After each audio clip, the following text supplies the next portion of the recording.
17, 18, 19 এই 3 দিন cable TV একটা প্রোগ্রাম ছিল কলকাতাতে, তাই যাচ্ছিলাম। এই হোটেলটা কর্মকার হোটেল। হোটেলে কিছু খেয়ে আমরা আবার মেলার উদ্দেশ্যে গেলাম।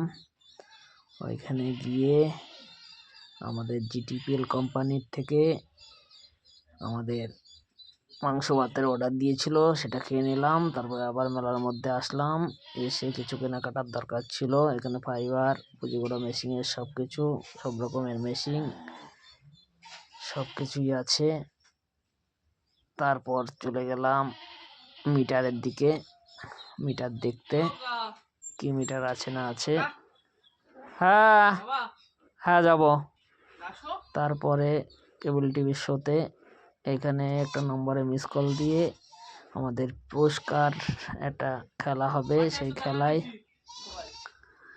অংশগ্রহণ করলাম। কিছু না পেয়েই আবার বাড়ির দিকে